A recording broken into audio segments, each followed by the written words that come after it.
Hi guys, welcome to Open the Books. It's me, Manny Chima, and today's episode is about the winter warm-up.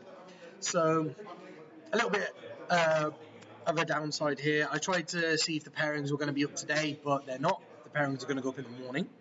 So, today's just going to be it's going to be a small segment. It's going to be about what I'm taking tomorrow. So, this is a test, so actually I think it'll be quite an interesting listen, I hope, because it's all the ideas that are going through my head right now for the list. Now, my initial idea was I was going to take Centurions, and so let me walk you through where my thought process with that was. So we're going to go through what I was going to take, and my thought process of how I got there, and then we're going to go through what I am going to take, and my thought process of how I got there. What I was going to take is 24 Centurions. The reason that I got there is because my original list, I had 15 Centurions and some Whirlwinds and some Thunderfire Cannons. Now, the way that I changed that was I was kind of thinking that sorry, excuse the background noise, but obviously we're in the store in the glass house and there are people playing games around, so there's atmosphere here, guys. I was going to take 24 Centurions, and the way I got there was my original list with the 15 Centurions, 3 Thunderfires and 3 Whirlwinds. I dropped the Whirlwinds out and downgraded like my Smash Captain to a normal guy, because I don't really need the hammer, because you don't want to send him in and you don't want to die, because he's there for your full reroll, so he's really important. And then that got me up to 18 Centurions. Sorry guys. That got me up to 18 Centurions with a banner and an apothecary.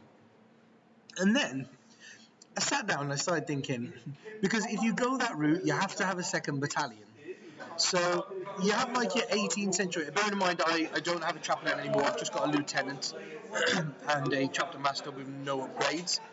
Then I've got 3 units of scouts and 18 Centurions. So it was like 4, 4 and 4 assault ones, and then 1 unit of 6 dev ones, with a banner and an apothecary. And then my Imperial Fistbit turned into a captain, a tech marine, and then 3 Thunderfire cannons and 3 units of scouts. So I had double battalion, because you need the battalion in that list at that point, the second battalion, because you need to take the apothecary, you need to upgrade him to the special apothecary, and you need to give him the 6-up Fear No Pain Warlord trait. That's the only thing he's good for in that list. And then you need to buy him an extra Warlord trait to make him like the Vanguard Master of Ambush, and then you need to upgrade your you need to put your banner in reserve. So that's like 4 command points extra you need to spend in that list because you're taking the banner and the apothecary to make it work well. Then you have to take another battalion. So it's a lot of points.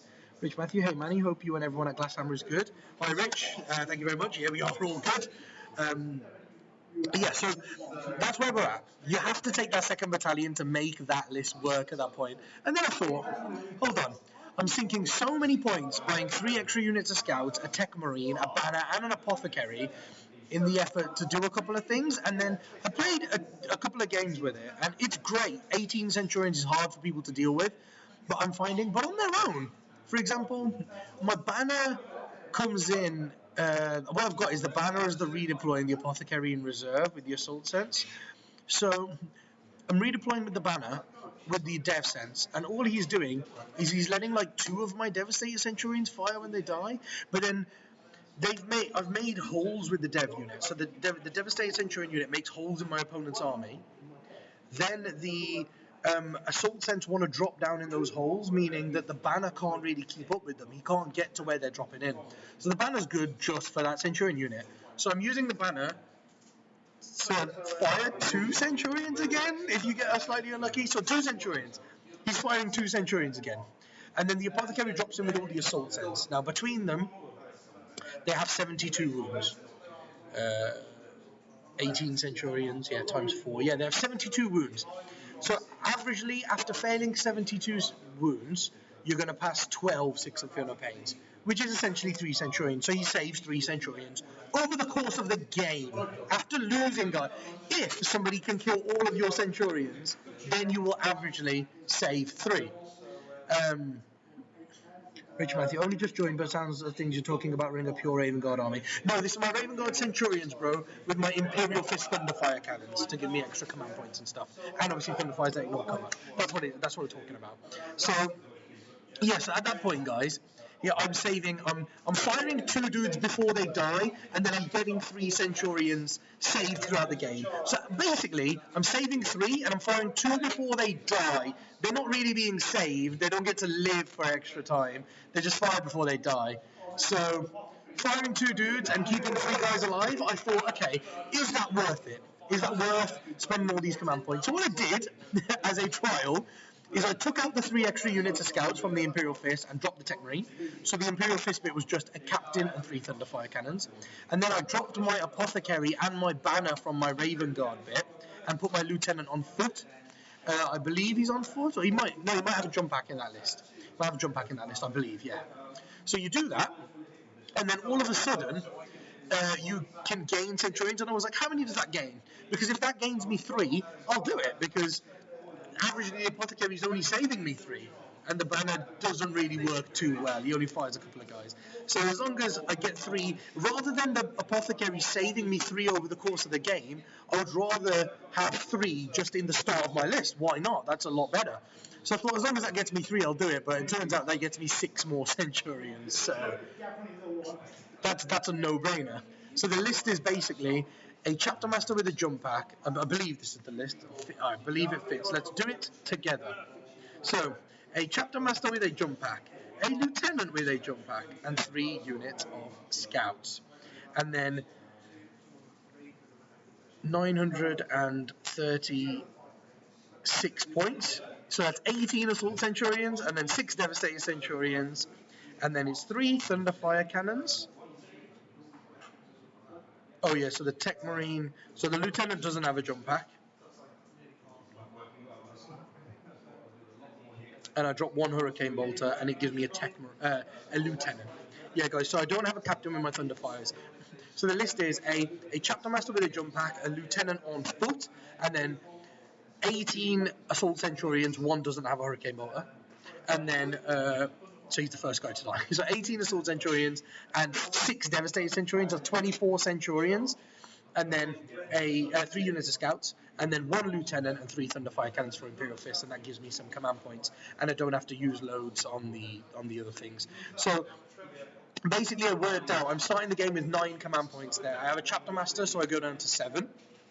I buy 1 Warlord trait, so I go down to 6, and I put 3 units of Assault Centurions in reserve in most games. So in most games, I'll start the game with 3 plus D3 command points. So the list needs about 3 CP to function properly, so that plus D3 is quite nice. If you roll a 3 plus, you've got 5 command points at the start of the game with your plus 2, so you'll have 5 command points at the start of the game, and that's brilliant. That's more than what you need to make the list work. So it gives you some play in the list, which I really like. So 24 Centurions I thought is absolutely amazing.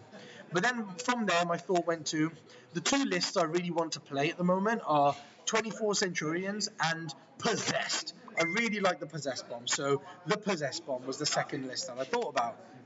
And I thought 24 Centurions, I know that works because I've only ever lost 1 game with the Centurions, and that was with 15 Centurions, and I lost 1 game. So I thought, and things went horribly wrong in that game. Some of my whirlwinds exploded and killed my Thunderfire cannons and stuff like that. So the whirlwinds are now gone, so there's nothing for people to shoot. If I only have a small wall to hide behind, I can still hide 3 Thunderfires behind there, no problem. So there's none of that stuff that can go wrong. So, and then I was winning my games with 15 Centurions with no Apothecary, and now I've gone from 15 Centurions to 24. I've almost doubled my Centurions, which is incredible. So I know that people won't really be able to deal with 24 Centurions. All the games I've played with 15 would be even better if I played with 24. So I know that doesn't really need to be tested as a 1-dayer. That might be a list to take to Cali next weekend for a 2-dayer and test it out properly. So what I'm going to do for tomorrow is I'm actually going to take Possessed Bomb. So that's the other thing I wanted to talk about. So me and Vic did a nice segment on this on Monday, I believe, on Monday Night Mashup. And we were talking about Vic's Possessed list, which is a really, really nice list. So the list started for me with 3 battalions. So you had a battalion with Nurglings in there, a battalion, and then 2 battalions with cultists in there. So it's like 3 units of Nurglings and then 6 units of cultists, 10 cultists. But that's a lot of points to give away. And then you had a Wordbearer Psyker Sorcerer and a Wordbearer's Demon Prince with 3 damage. And then you had just 2 Poxbringers in the Nurgling bit. And then in the Possessed bit, you had a Master of Possession and a Master of Possession, a Dark Apostle, and then 3 units of cultists, 1 unit of 20 possessed, and 2 units of obliterators. So I was like, you can either take that list where there's a lot of chaff to give points away to people. Well, sorry, let's start with the pros. It's really good. Having 18 command points gives you the ability to fuel your possessed, but also fuel both units of obliterators coming in one turn after the other, giving them vets and firing them both twice. You can do that. You can do that with both units, and that is solid. It's really nice to have those 2 units of obliterators doing that amount of damage and you're possessed. But what I was finding is people are getting through that screen and getting to the possessed. They can do that over time. And late game, when you don't have the CPs to fire obliterators twice and stuff like that, you feel like, oh man, it was brilliant having that punch turn 2 and 3, but now there's, in the grind, they're not doing anything for me once the possessed are dead.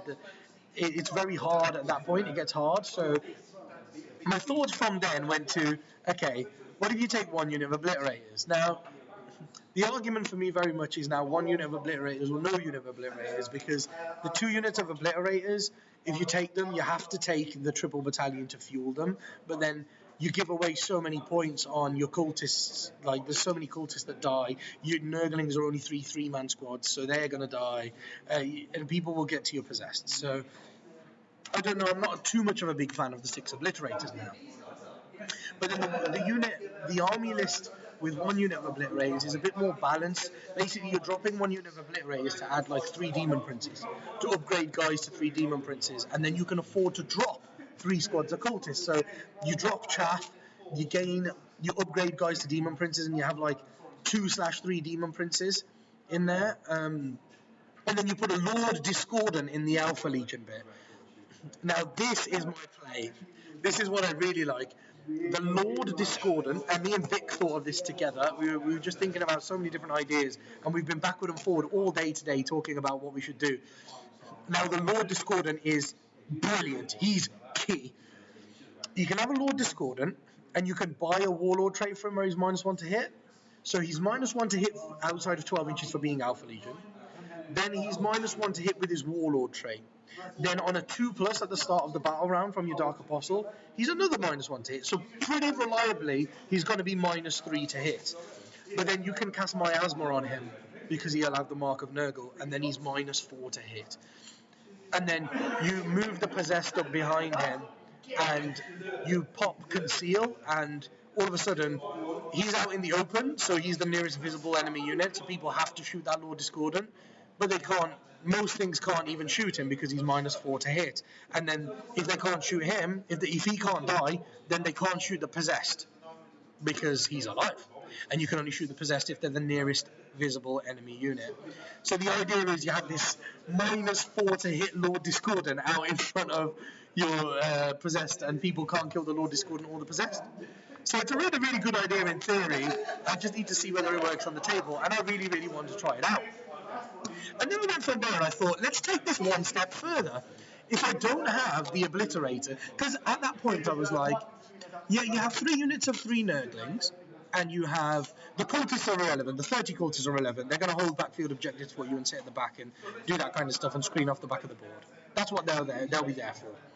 And then I thought, let's take this 1 step further. If I take out the obliterators completely, if I don't take any obliterators, do I need any command points? And then I thought, no.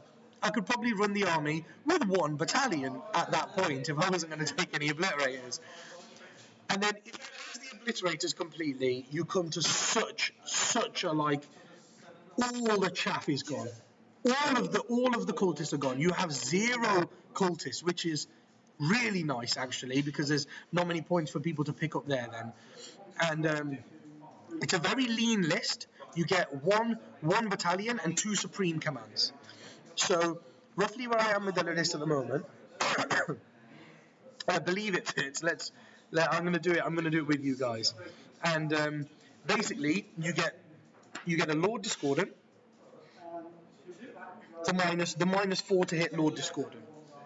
He is amazing. So you have him, and then you have a Master of Possession and a Dark Apostle. So the Master of Possession is there for Cursed Earth, and then reroll ones to hit and wound for Legion Demon units, which is your Lord Discordant and your Possess Bomb. So your Possess Bomb have a 4-up inrun as well, and then it gives your Lord Discordant a 4-up inrun too, which is quite nice.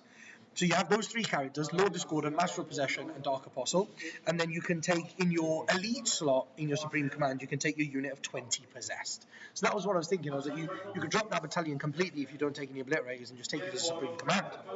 Then, you have another Supreme Command, and that Supreme Command is either Thousand Suns or Word Bearers. So that's where I am at the moment. I don't know whether it should be Thousand Suns for lots of smite, or basically if you go Thousand Suns, it's like 3 sorcerers. You take 3 sorcerers. Or you can run it as Word Bearers, in which case you can take 2 Demon Princes and a Sorcerer. Now that Sorcerer can take the Malefic Tome, so he knows an extra power, and then he can get +1 to his cast. And of course, the brilliant thing about taking Word Bearers over Thousand Suns is if you fail that crucial power like Warp Time, you can spend 1 CP to then after failing it, then auto-cast it, and your opponent can't deny it, which is huge. So that guy knows Warp Time and Prescience, because those are big. So you put Warp Time and Prescience on him, and you give him Miasma as well, because you give him the Mark of Miracle. So you give him Miasma as well, and then he can choose which of the 2 to cast, and that's quite nice. And he's got +1 to cast. And then you take 2 Demon Princes, and then one of them takes Warp Time as a backup Warp Time, and one of them takes Diabolic Strength because he's a beast in combat. And you can make whichever one a beast in combat that you want. Now, the question is, do you take the Warlord trait that gives you D3 extra command points there? So you've got 10 command points plus D3, and that will, for taking your Specialist Detachment and a Warlord trait from there, that will cancel out. So you can take the D3, which is quite nice, and it'll mean you start the game on like 9 command points, which is really nice. Or instead of taking the D3 extra command points, you can just take you can take the Warlord trait that I want to give him, which is like something something of possession or something like that, and it basically gives him +1 attack, +1 strength, +1 movement, and then it gives him the possessed keyword. And of course, Word Bearers have a strat where what you're possessed can get +1 damage to their combat attacks. So when you cast Diabolic Strength on him, he has 10 attacks at Strength 10, I believe. So he has 4 attacks base, +1 for charging. There's 5, +3 for 2 sets of Malefic Talents. There's 8, +1 for his Warlord trait, +1 for Diabolic Strength. So that Prince can have 10 attacks, and it's like another hitter. So you've got a Lord Discordant in there, and you've got your Possess Bomb in there, and then he's another hitter. So he's 10 attacks, and then with Diabolic Strength, he's Strength 10, because he's Strength 7 normally, +1 with the Warlord trait, and +2 for Diabolic Strength. So he's got 10 attacks at Strength 10, -2 AP, and flat 3 damage. That is incredible. So you can take that, and that's the build that I'm going for, rather than the D3 extra command points. So if you do that, you have to add your 2 princes, and then add your sorcerer. So that's your two Supreme Commands done. A Supreme Command of Word Bearers and a Supreme Command of Alpha Legion. So at the moment, you guys are probably looking at me thinking, what the hell? Why has he only got 6 characters and a unit of Possessed? Like, what is that, like, all he's got so far? And that's 11, but that's only 1,100 points, guys, so I'm okay. So that's 2 Word Bearers Princes and a Sorcerer, and then a Lord Discordant. Oh, JP says, Ramsey says, Relic Demon Weapon gives +D6 over +2 attacks and can re-roll wound as well. Ah, very nice. Ramsey's just buffed the list, I think. There we go. He's given us another relic that we can use on the Prince. Yes, Ramsey, well done, bro. Okay, we're going to go with that now. That's it. We're going to go with Ramsey's option. We're going to go with that. Thanks, bro. That's awesome input right there. Ramsey's just changed the list. Woo! The Demon Prince is even better than we thought. So he's absolutely awesome. And then, yeah, so we've got those 2 princes and the sorcerer. Then we have a Lord Discordant, a Master of Possession, a Dark Apostle, and 20 Possessed.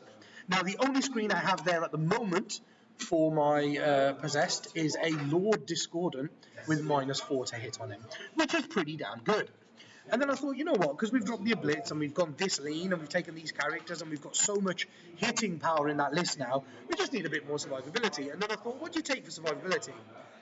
And then I thought, the Lord Discordant will soak up a lot, but he's not going to last for multiple turns. Like, he might last for 2 turns, but not 3 or 4.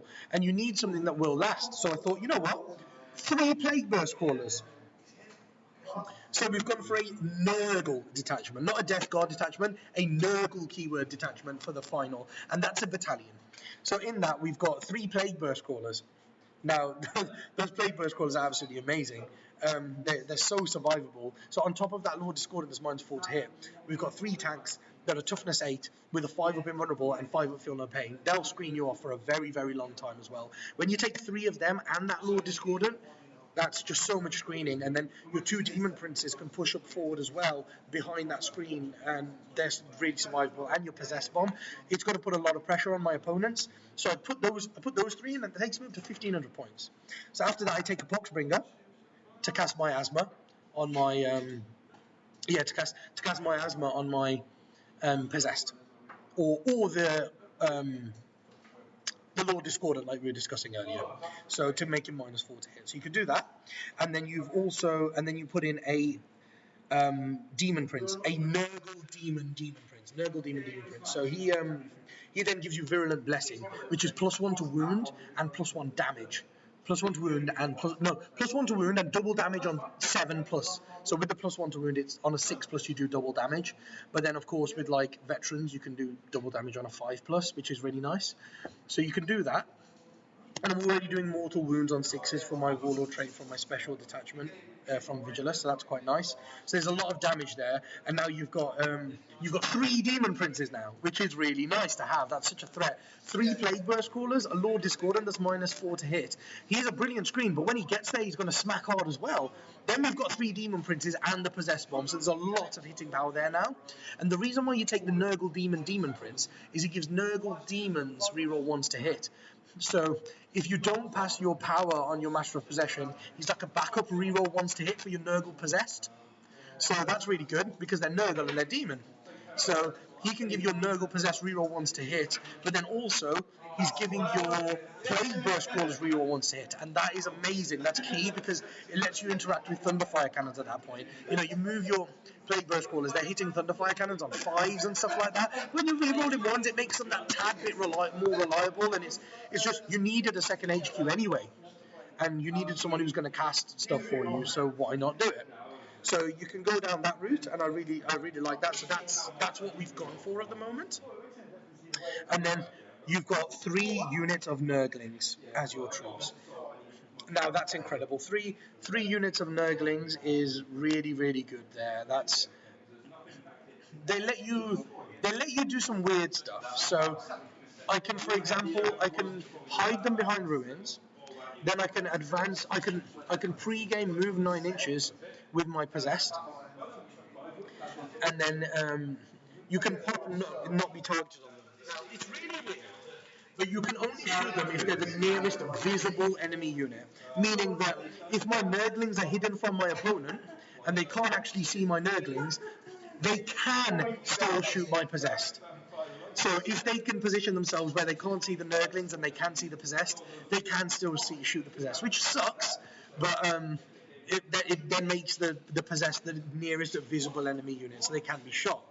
But what the Nurglings allow me to do is I can put the 3 Nurglings hidden, I can hide the 3 Nurglings on the board, and then I can pre-game move 9 inches with my Possessed, and with a Master of Possession, say. So the Possessed can pre-game move 8, and the Master of Possession can pre-game move 9, so he's in front of the Possessed. Now I can pop Conceal. Now, you can't shoot my Nurglings because you can't see them. And now you can't shoot my Master of Possession because he's a character, and the Nurglings are closer than him. But you can't shoot my Possessed because the nearest visible enemy unit is a Master of Possession. So you can't target a Master of Possession, but he is still nearer and he is still visible, so you're not allowed to shoot the Possessed because he's in front of them. So it means that you actually can't shoot the possessed, which is a nice way of doing it. So I have a lot of play there, a lot of skills, a lot of skills. That's just me bigging myself up. Not a lot of skills. I meant a lot of tricks. I have a lot of tricks there, and I've got lots of play. So I've got three plague burst crawlers, really reliable, good screens that are good at shooting as well, and clearing screens for me with their flamers, that's nice. Then I have 3 demon princes who can go in, hit hard, support me, do loads of things that I want them to do. And then on top of that, I have a Lord Discordant, who's a really tough screen but also hard hitting in combat. And then I have my 20 possessed, which is what the whole list was built around. So I've got so many things that support them that are really good anyway. Then I've got that possessed one, which is really good with those things in conjunction with them. So that's the way I've gone, and I've got all of that. And that's 3 units of 3 Nurglings. And then, guys, I have 95 points spare. Now, the last thing I can't decide on, what I can't decide on for these last 95 points is I can either take a second Dark Apostle, which is really nice, it saves me more command points, because I have I have +1 to wound from Virulent Blessing, and then I can get +1 to wound from Veterans of the Long War, but that costs a command point every time I use it. Or I could take a second Dark Apostle, and on a 2+, he can just give a unit +1 to wound for the battle round. So that's really cool. So basically, they always have veterans. So basically, what it allows me to do is it allows me to be Strength 6, I believe, and then I can get +1 attack and +1 attack and strength. Yeah, so it makes me Strength 6. +1 attack and strength from my detachment stratagem. So they're really good, and they're Strength 6. They're Strength 6 with +2 to wound at that point, with Virulent Blessing and with the Dark Apostle. So they can give me their Strength 6. Then they're doing mortal wounds on 6s, but those are unmodified. I can't get pluses to wounds on mortal wounds, unfortunately. So unmodified 6s are doing mortal wounds. But Virulent Blessing means that on a 6, with the +1 to wound from Virulent Blessing, I then get Strength 6, +1 to wound, and 6s are now doing double damage. But then when you add the Dark Apostle on top of that, I'm Strength 6 with +2 to wound, and now that means 5s and 6s are doing double damage. So 5s and 6s are doing double damage, but I'm Strength 6 with +2 to wound. So I'm wounding most things in the game on 2s. The only thing is, Toughness 7 vehicles, and of course Knights, I'm only wounding on 3s, but that's incredible still. Wounding Knights on 3s, and then doing double damage on 5s and 6s is key. But in a turn where I need it, I can. It then gives me the option to be able to spend a command point and use Veterans of the Long War, and then I get another +1 to wound. So I'm now wounding Knights on 2s, and I'm doing double damage on 4s, 5s, and 6s. So that's incredible. So I have the option there, if I want, to wound things like Knights on 2s. So I can either do that to give myself more damage, or I can take 5 more Nurglings. So that gives me even more survivability. Team England community, could you save your 95 points for summon a Slanesh Herald with the Soul Gem, for example? Yeah, see, I could. So that was my other option. So I've got 3 options there. Oh no, actually, I don't think you can, bro. Unfortunately, I think if I summon in a Slanesh Herald, I'm not allowed to take a relic on him, so I can't have the gem. That was where I was at, but then I couldn't do it. Because I was like, the gem would be amazing, because the one thing I'm scared about in this army is a Smash Captain with the Teeth of Terror. Like, that's one thing I'm really scared about. But if a Smash Captain with the Teeth of Terror gets in, he's got so many attacks, and you're only -1 to hit the thingies in combat, the possessed in combat, that he can actually kill like 4 of them. Then when I kill him back, he can fight again and kill like another 4. So he can kill like 8 possessed. So that's the one thing I'm scared about. So their plan was summoning a Slanesh Herald with the gem. They charge him with the Smash Captain with the Teeth of Terror, and then you go activate the gem. Your Smash Captain can't fight. So that was key. That's what it was for, and I thought that was incredible. But yeah, unfortunately, if you're summoned in, I don't believe you can take a relic, which sucks. So that's why, bro. That's why I didn't do it. But yeah, good idea, mate. Thanks for that, bro. Whoever it is commenting as Team England, I think it's Anthony. I think it's Chewy. Hi, Chew. Awesome to have you here. But yeah, it is lame. I agree with you. I'd totally do that if I could, but yeah, I can't do that. So yeah, it's either you take the Nurglings, but where my thought process is at with that is you increase 1 Nurgling unit, because you take 5 extra Nurglings, to an 8-man unit then, which is incredible, because then you've got two 3-man Nurgling units and 1 8-man Nurgling unit. Now what you can actually start doing then is you can, if you want to, you can put your 8 Nurglings, like, in turn 2, say your Lord Discordant dies or something, and your guys are pushed far forward in front of your Plague Burst Crawlers, you can actually put your 8-man Nurgling unit out in the open, and then you can use Warp Surge on them to give them a 4-up invuln. And to be honest, guys, I thought it wouldn't really work that well with they only get Feel No Pains against single damage, but it really, really does. They soak up so much firepower because they've got 32 wounds between them with a 4-up invuln. So, you know, that 8-man Nurgling blob with a 4-up invuln is really survivable, and then they can soak up a lot of firepower for your possessed for a turn. So that's really nice. But then where my thought process was at that point was I was like, you've already got 3 units of 3 Nurglings. Then you've already got 3 units of Plague Burst Crawlers, 3 Plague Burst Crawlers that can move really far and advance and stuff. And then you've already got that Lord Discordant that's -4 to hit. Do you really need any more screen for your possessed? So I'm tilted towards the Dark Apostle instead for the extra +1 to wound. So I have the option of wounding knights on 2s if I want to, which I think is incredible. So I'm tilted towards that +1. And then what it means is you don't have to use veterans every time you fight for +2 to wound. You are just +2 to wound anyway. Because I think +2 is key. Being strength 6 with +2 is really nice. That's where you want to be. That's the sweet spot. So yeah, so I'm tilted slightly towards the Dark Apostle, but I mean, there is always the potential to just take the Nurglings, just take the, you know, to take the 5 extra Nurglings and go for the 8-man Nurgling blob, and it just makes me a lot more survivable. And I think because the missions are Eternal War and Maelstrom, being more survivable helps a lot more. So I might take the Nurglings. I'm not sure. That's the only bit that I'm thinking about changing, guys. It's either 5 extra Nurglings or a second Dark Apostle, and I don't know where to go from that bit. So that's what I'll be taking, and that's exactly how it works, guys. So if you're wondering where my head's at, that's where it's at, and I only have 1 battalion there.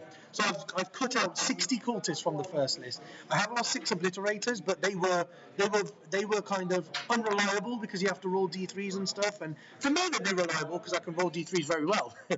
But they're kind of unreliable. So what I've done is I've taken them out and put 3 princes in. Like you can see, I've upgraded guys. I've got 3 princes in there, but then I've got 3 Plague Burst Crawlers in there to protect me, a Lord Discordant. It's a lot more reliable. And then you don't need the CPs in that list because you've lost 2 units of obliterators. So you've saved like 6 to 8 command points that you would have blown on them. So you don't need them. So that's where I'm at the moment. Now, the only other thing is I can with the only things I'm umming about is the Warlord trait on the Word Bearers. Do I go for D3 extra command points, or do I go for making him possessed so he's another hard hitter? And then of course the Dark Apostle 5 extra Nurglings argument. That's the only bit that it might change. But that's where I've gone to. So I only have one battalion. There's no chaff. There's no chaff in that list. Even the Nurglings are great. They're a good hide behind a wall on an objective and sit there for the whole game kind of unit. Whereas cultists weren't. So I've dropped 60 cultists. That's all my chaff gone. All the easy stuff people could have picked up, that's all gone. And the brilliant thing is it doesn't give Reaper up in ITC, which is amazing. So that's really, really cool. That was one of the auto takes against 60 cultists, but that's gone, and now it's very hard to score secondaries against it. So I really, really like the list, and that's where I'm at with it. So that's what I'm going to take, and I can tell that people enjoyed it because loads of people are viewing this. So thank you very much for watching, everyone, and I will post up updates. It'll be like I'll post up updates of what I'm playing against at the start of every round tomorrow, but then I'm going to post up my results and how I've done on the Elite page. So that's for Elite members only, guys. So if you're not an Elite member, become an Elite member. So yeah, that's what it's all about. Thank you very much for watching, guys, and I will be back on Monday with Monday Night Mashup to let everybody know and the Elite page a little bit more about my games and how I got on and how I might tweak the list, and then what I'm going to take to Cali next weekend. So thank you very much for watching, guys. I'll see you all later.